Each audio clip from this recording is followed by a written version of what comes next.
Pemirsa, Israel tampaknya sudah mulai serangan balas dendam mereka terhadap Iran. Televisi Amerika Serikat ABC News sebagaimana dikutip Al Jazeera melaporkan rudal Israel menghantam sebuah lokasi di Iran Jumat 19 April 2024. Sementara itu, televisi pemerintah Iran melaporkan ledakan terdengar di Isfahan. Semua penerbangan menuju kota Teheran, Isfahan, dan Shiraz di Bandara Barat, Barat Laut, dan Barat Daya telah ditangguhkan sesaat setelah terdengar ledakan. Hal itu disampaikan Direktur Hubungan Masyarakat Iran untuk sebuah perusahaan bandara. Diketahui, Israel sendiri telah berjanji untuk merespons serangan Iran pada Sabtu 13 April 2024 dan Minggu 14 April 2024 lalu.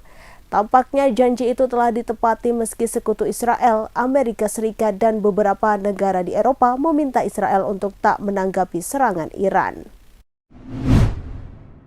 Pemirsa, pejabat Amerika Serikat mengonfirmasi bahwa Israel telah meluncurkan serangan ke Iran. Amerika Serikat juga ternyata telah diberitahu perihal serangan tersebut sebelumnya. Dilansir dari The Guardian, Israel telah memperingatkan pemerintahan Joe Biden pada Kamis 18 April bahwa serangan akan terjadi pada 24.48 jam mendatang. Israel juga meyakinkan rekan-rekan mereka di Amerika Serikat bahwa fasilitas nuklir Iran tak akan menjadi sasaran. Diketahui media pemerintah Iran mengonfirmasi berhasil menembak jatuh tembakan drone di Provinsi Isfahan. Iran juga disebut telah mengaktifkan pertahanan udara di sekitar Tabriz. Diberitakan sebelumnya, sejumlah ledakan terdengar di dekat bandara di kota Isfahan Tengah, Iran pada Jumat 19 April 2024. Outlet Amerika ABC News mengatakan ledakan itu didalangi oleh Israel yang melancarkan serangan udara terhadap target-target Iran. Hingga Iran menangguhkan beberapa penerbangan termasuk di Tehran, Isfahan, dan Shiraz. Pemirsa, viral video bus PO Pandawa 87 nekat melawan arah lalu langsung mundur setelah bertemu bus Kopassus TNI. Bus TNI itu tak mau mengalah demi bus PO Pandawa 87 yang melawan arah. Meski kernet bus Pandawa yang berada di luar bus meminta bus TNI untuk minggir, bukannya malu karena bertemu bus TNI, kondektur bus tetap nekat dan malah syok berani. Ia menunjukkan gelagat agar bus Kopassus TNI tersebut mundur. Dalam video yang diunggah akun Instagram @infokomando.official pada Kamis 18 April 2024, tampak sang sopir bus umum ketakutan setelah melaju berlawanan arah. Sopir bus Kopassus itu tampak tak gentar atau mengalah. Sebaliknya, bus umum juga mau tak mau harus mundur dan kembali ke jalur semestinya. Israel tampaknya sudah memulai serangan balas dendam mereka terhadap Iran. Televisi Amerika Serikat ABC News sebagaimana dikutip dari Al Jazeera melaporkan rudal Israel menghantam sebuah lokasi di Iran pada Jumat 19 April 2024. Sementara itu, televisi pemerintah Iran melaporkan ledakan terdengar di Isfahan dan Pangkalan ke-8 Angkatan Udara. Dikutip dari Tribun News, semua penerbangan menuju kota Teheran, Isfahan, dan Shiraz di Bandara Barat, Barat Laut, dan Barat Daya telah ditangguhkan sesaat setelah terdengar ledakan. Hal itu disampaikan Direktur Hubungan Masyarakat Iran untuk sebuah perusahaan bandara. Diketahui, Israel sendiri telah berjanji untuk merespons serangan Iran pada Sabtu 13 April 2024 dan Minggu 14 April 2024 lalu. Tampaknya janji itu telah ditepati meski sekutu Israel, Amerika Serikat, dan beberapa negara di Eropa meminta Israel untuk tak menanggapi serangan Iran. Sementara itu, Iran segera mengaktifkan sistem pertahanan udara di beberapa wilayah menyusul serangan Israel. IRNA melaporkan diaktifkannya sistem pertahanan udara untuk mencegah potensi ancaman udara di langit Iran. Meski demikian, hingga saat ini belum ada laporan terbaru mengenai adanya ledakan yang disebabkan oleh ancaman udara. Hal serupa juga turut disampaikan oleh media pemerintah Iran yang melaporkan semua fasilitas di Isfahan, termasuk fasilitas nuklir penting, aman menyusul serangan di wilayah itu. Hingga saat ini, Israel belum mengonfirmasi serangan tersebut. Sementara dan media Iran meremehkan dampak serangan Israel itu. Sementara itu, juru bicara Pusat Cyber Nasional Iran, Hossein Dalirian, mengatakan 3 drone berhasil ditembakkan jatuh oleh pertahanan udara Iran. Ledakan juga terjadi di Suriah dan Irak pada Jumat pagi. Dilansir dari Al Jazeera, ledakan-ledakan itu menargetkan situs militer. Situs militer yang dimaksud adalah Bandara Militer Adra dan Al-Tala, serta batalion radar yang berlokasi di antara kota Adra dan desa Karfa di Suriah Selatan. Sementara ledakan di Irak terjadi di daerah Al-Imam di Babel. Pemirsa, komedian kondang Isa Bajai melaporkan dugaan tindakan kekerasan yang dialami anak perempuannya berinisial OCP di Mapolres Magetan pada Jumat 19 April 2024. Pelawak dengan nama asli Isa Wahyu Prastantio didampingi istri dan buah hatinya tiba di ruangan unit PPA Satreskrim Polres Magetan sekitar pukul 09.00 waktu Indonesia Barat. Untuk informasi selengkapnya akan disampaikan rekan Febrianto Ramadhani. Komedian kondang Isa Bajai ini melaporkan dugaan tindakan kekerasan yang dialami anak perempuannya, Oti Ceria Prastantio di Mapolres Magetan Jumat 19 April 2024 sekitar pukul 9 pagi.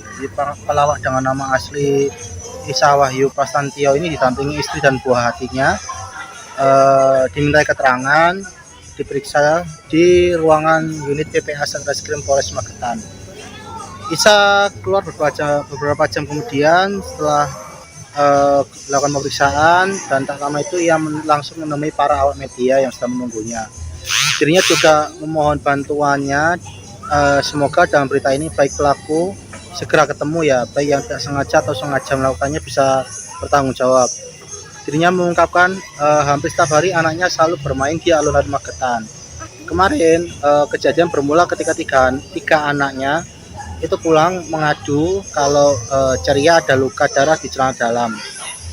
Begitu ia tanya, ternyata dilakukan oleh salah satu orang di sana. Lalu setelah itu ia bawa ke rumah sakit, ternyata ada luka di bagian kemaluan.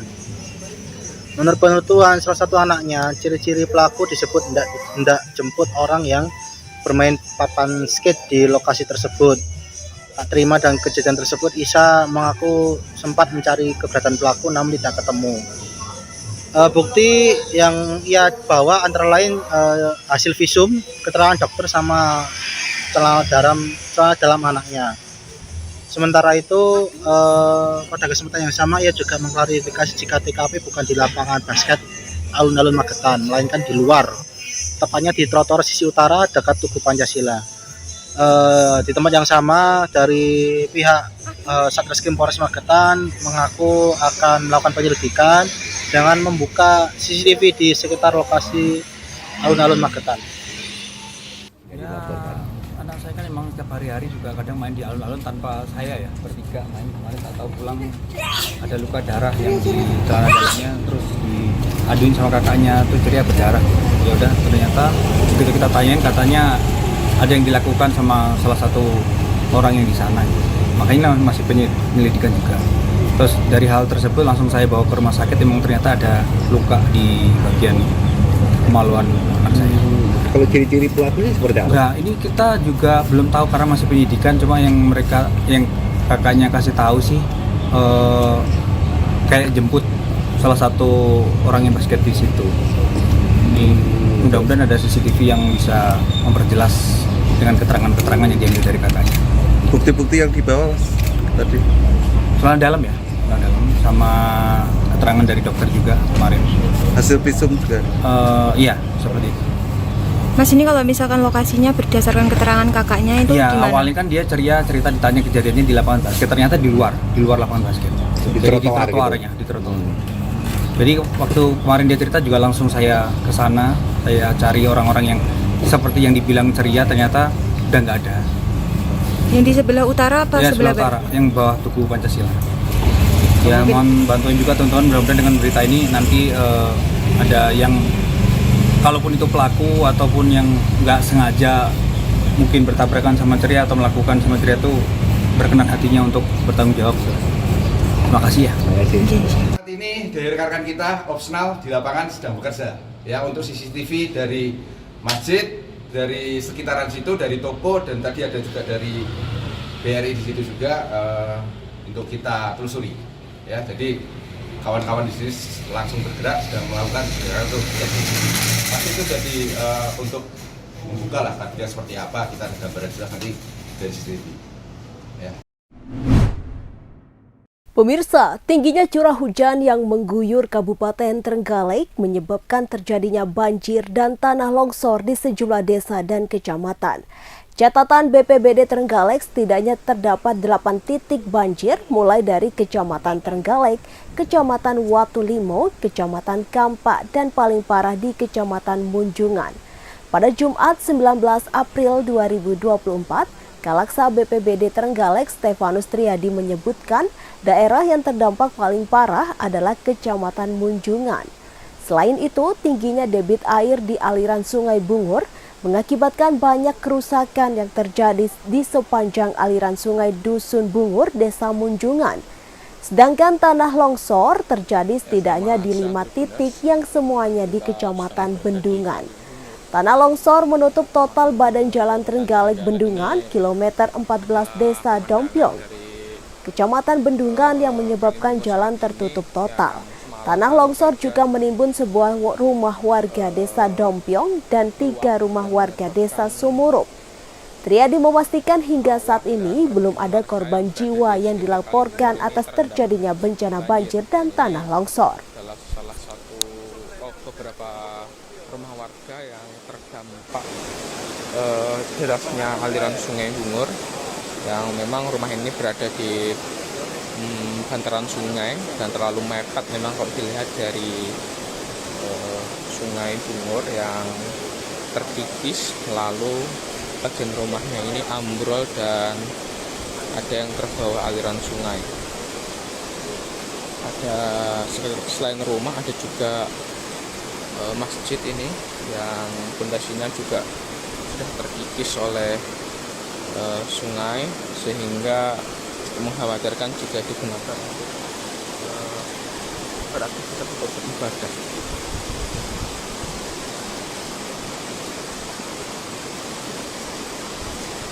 Untuk korban jiwa sendiri tidak ada ya, karena pemilik rumah ini sudah mengantisipasi dan mengetahui bahwa memang rumahnya ini sangat mepet dengan sungai, dan begitu hujan deras mengguyur Kecamatan Bendungan dan sekitarnya dan debit air di Sungai Bungur ini naik, mereka langsung mengungsi sehingga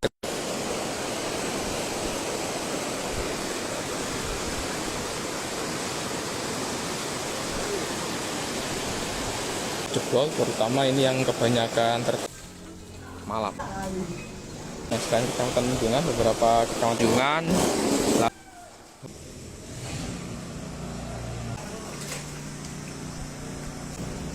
kantor Kecamatan Munjungan, masjid di Dusun Bungur, Desa Munjungan yang terkikis derasnya aliran sungai karena bangunan tersebut berada di bantaran sungai.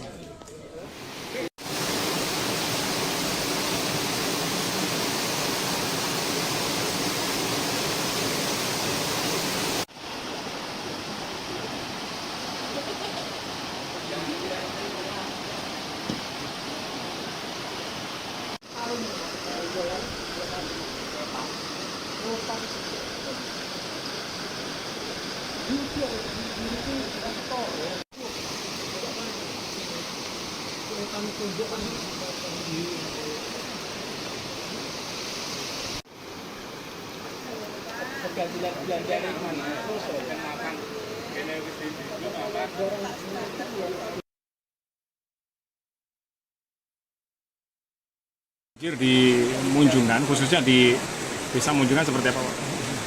Untuk dampak banjir yang terjadi mulai tanggal 18 April kemarin sekitar 4 sore, ini dampak diguyurnya hujan lebat mulai 4 sore sampai pukul 21.00 ada 4 rumah yang hanyut dan 1 tempat ibadah masjid kita bisa melihat sendiri saat ini posisinya juga tergerus oleh air sungai.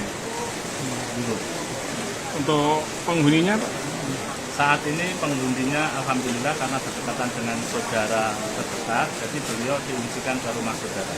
Berarti semua rumah dikosongkan untuk yang Semua rumah demi keamanan dikosongkan. rencana tindak lanjut, Pak? Rencana tindak lanjut kami sudah koordinasi dengan kewenangan BPWS dan hari ini sudah hadir melakukan survei lokasi untuk langkah-langkah tindak lanjut berkaitan dengan tanggap darurat Sungai Muria. Kalau untuk keempat rumah yang roboh ini ada langkah darurat juga, Pak?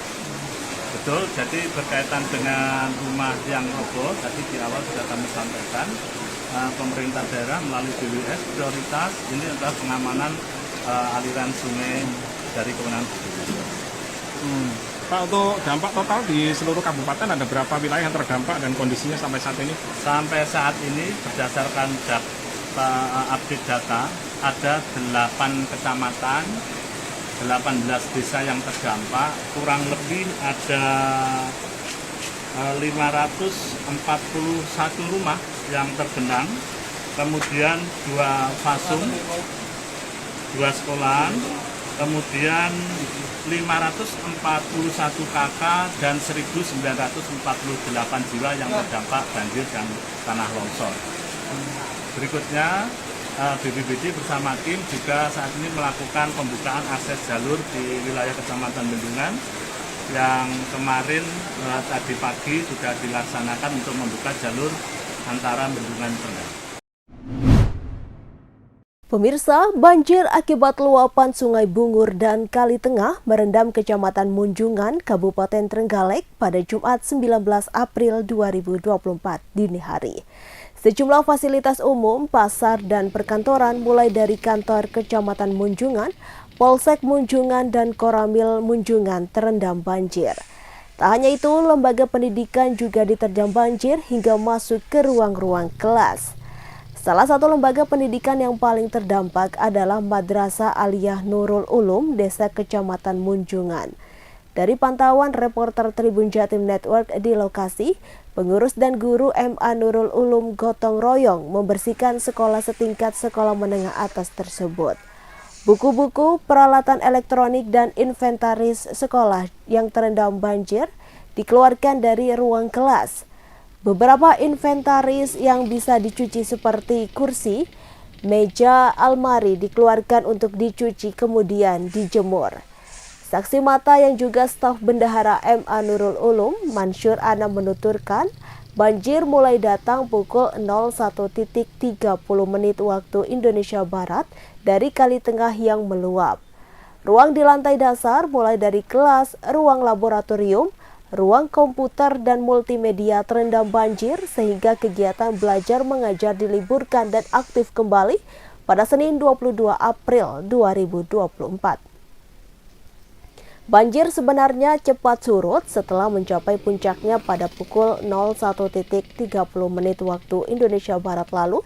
Pada pukul 02.00 waktu Indonesia Barat berangsur surut. Sebelum banjir datang, pada sore harinya Kecamatan Munjungan memang diguyur hujan dengan intensitas sedang hingga tinggi sejak sore hingga dini hari. Sebagai staf bendahara, Pak Mansur bisa jelaskan untuk banjir tadi malam mulai jam berapa, ketinggian berapa dan kondisi dampaknya seperti apa? Sekitar jam 1:30. Nah, kemudian itu kan pertama kali datang dari arah timur, ya, dari arah Sungai Kali Tengah. Kemudian karena debit air itu terlalu besar, terlalu tinggi, akhirnya menjebolkan tembok yang itu sebelah parkiran itu. Kemudian di sini yang mungkin sekitar 1 meter itu menjadi 1,5 meter. Jadi semuanya fasilitas itu terendam banjir. Ya untuk kerusakan parah sekali memang tahun ini berbanding dengan tahun 2023 kemarin November itu. Tapi ya pas untuk kejadiannya malam Jumat seperti ini.